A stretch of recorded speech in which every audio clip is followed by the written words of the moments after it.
សួស្តីបងប្អូនទាំងអស់គ្នាថ្ងៃនេះគឺយើងមកដោះស្រាយចំណោទលេខ27ទាំងអស់គ្នាតោះឥឡូវបងប្អូនអានទាំងអស់គ្នា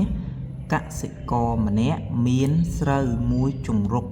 គាត់លក់លើកទី1អស់ 1/5 និងលើកទី2អស់ 3/10 នៃស្រូវក្នុងជង្រុកហើយនៅសល់ស្រូវ700គីឡូក្រាមកតើកសិករនោះមានស្រូវទាំងអស់ប៉ុន្មានគីឡូក្រាមខតើកសិករនោះលក់ស្រូវទាំងពីរលើកអស់ប៉ុន្មានគីឡូក្រាមតោះឥឡូវបងប្អូនយើងធ្វើកសិនបងប្អូនសរសេរកទាំងអស់គ្នាសិនមកតោះមានគូរកហើករកទម្ងន់ស្រូវទាំងអស់តោះឥឡូវបងប្អូនអស់គ្នាយើងធ្វើទាំងអស់គ្នាមកយើងតាំង x ជាទម្ងន់ស្រូវទាំងអស់មួយសិនមកបងប្អូនជាទម្ងន់ស្រូវទាំងអស់មានន័យថាទម្ងន់ស្រូវទាំងអស់របស់យើងគឺតាំងដោយ x នេះបងប្អូនអញ្ចឹងស្រូវដែលយើងនៅសល់គឺវាមានចំនួន700គីឡូក្រាមអញ្ចឹងបងប្អូនបូកលើកទី1របស់យើង x របស់យើងគឺវាស្មើទៅនឹងស្រូវលើកទី1បូកនឹងស្រូវលើកទី2បូកនឹងស្រូវដែលនៅសល់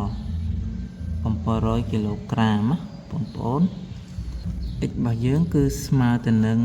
ស្រូវលក់លើកទី1ប្រហែលបងប្អូនគឺ1/5 នៃ x ពីព្រោះទម្ងន់ស្រូវរបស់យើងហ្នឹងគឺលក់លើកទី1ហ្នឹងគឺវាស្មើទៅនឹងប្រភេទ 1/5 នៃស្រូវទាំងអស់មានន័យថា 1/5 នៃ x នេះគឺស្រូវទាំងអស់បូកនឹង3/10 នៃស្រូវទាំងអស់បូកនឹង700គីឡូ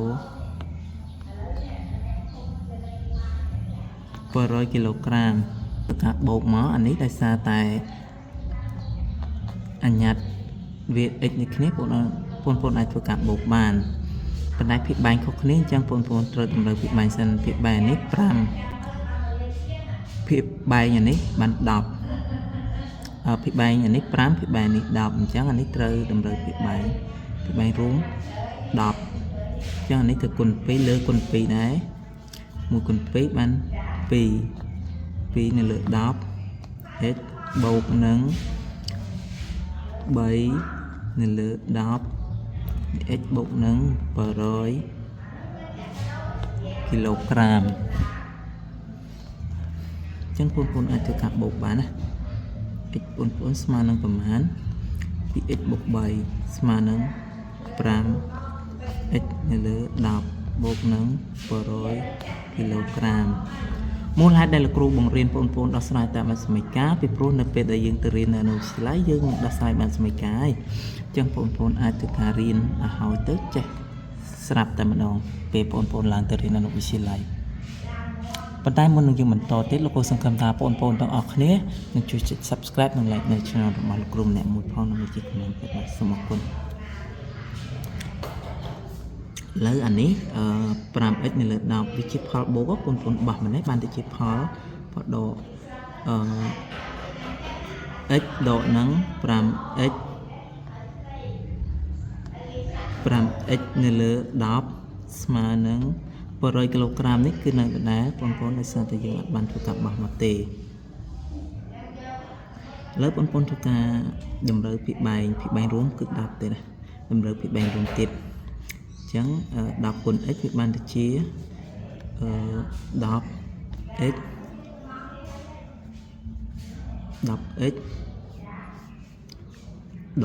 ប្រមាណបងប្អូនដក 5x នៅលើបែងរួមមកវិញគឺ10នេះបងប្អូនស្មើនឹង700គីឡូក្រាម 10x ដក 5x គឺវានៅសល់ 5x នៅលើ10ស្មើនឹង700គីឡូក្រាម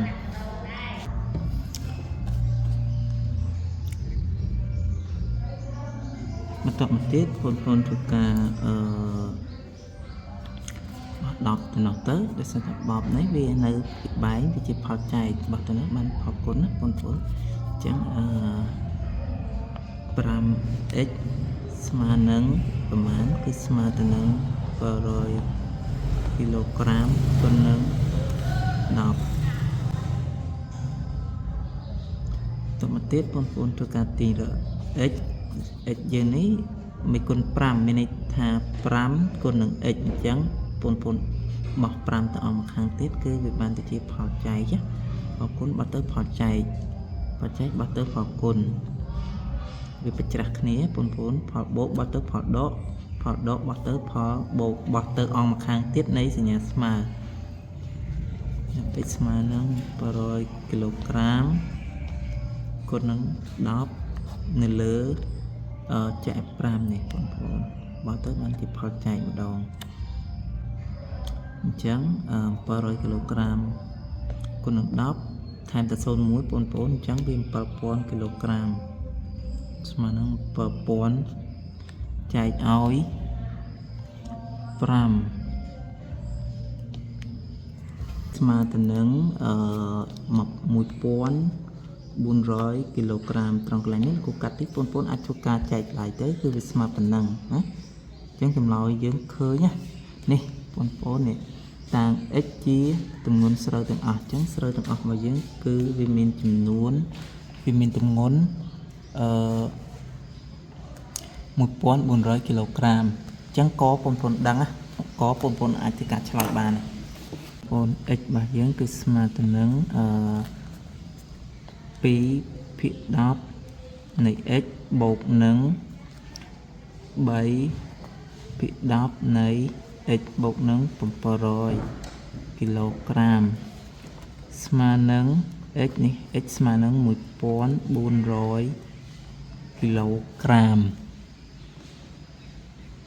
អាហ្នឹងចំពោះលំហាត់កបងប្អូនចំណត់កយើងចំណត់ខនៅមួយទៀតបងប្អូនខរកកសិករនោះ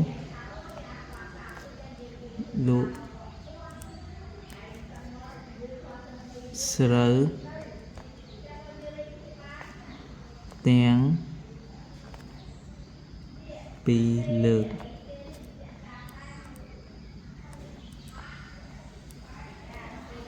បងប្អូនមើលនេះលើកទី1របស់គាត់គឺប្រមាណបងប្អូនសេមកលើកទី1របស់គាត់នេះគឺគាត់លក់បានជាប្រភេទ1/5នៃស្រូវទាំងអស់ហ្នឹងនៃ x នេះព្រោះ x ហ្នឹង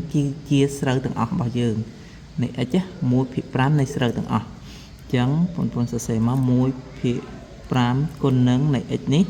x របស់យើងស្មើប៉ុន្មានស្រូវទាំងអស់គឺ1400គីឡូក្រាមស្មើ280គីឡូក្រាមបងប្អូនផ្សេងមក280គីឡូក្រាមគីឡូក្រាមលោកគ្រូសេតអស់សេតត្រឹមហ្នឹងបន្តមកទៀតយើងសរសេរលើកទី2គឺប្រមាណបងប្អូននេះគឺបងប្អូនមើលនេះគឺ3/10នៃ x របស់យើងគឺជាចំនួនស្រូវទាំងអស់នៃប៉ុន្មានចំនួនស្រូវទាំងអស់ x យើងរកឃើញនេះគឺ1400គីឡូក្រាមអញ្ចឹងបងប្អូនយកនេះការគុណប្រភេទហើយនឹងចំនួនគុណមិនពិបាកទេបងប្អូនយកចំនួនគុណគុណនឹងភាគយកខាងលើទៅហើយយកមកចែកភាគបែងទៅឃើញអញ្ចឹងបងប្អូនគុណទៅ3គុណនឹង1400វាស្មើទៅនឹងវាស្មើទៅនឹង4200បងប្អូនហើយចែកនឹង10ស្មើទៅនឹងប្រមាណបងប្អូន420គីឡូក្រាមយើងយកបូកចូលគ្នាបងប្អូនយកលើកទី1បូកនឹងលើកទី2មកលើកទី1គឺ208បូកនឹង 420ចឹងវាស្មើទៅនឹងប្រមាណបងប្អូន700គីឡូក្រាមបងប្អូនគឺ700គីឡូក្រាមត្រូវបងប្អូនដោយសារគាត់លក់ទាំងពីរលើកអស់700គីឡូក្រាមហើយគាត់នៅសល់ស្រូវ700គីឡូក្រាមទៀតអញ្ចឹងសរុបទាំងអស់គឺវា1400គីឡូក្រាមហើយសង្ឃឹមថាបងប្អូនទាំងអស់គ្នានឹងជួយចុច Subscribe និង Like នៅ Channel របស់លោកគ្រូម្នាក់មួយផងបាទសូមអរគុណ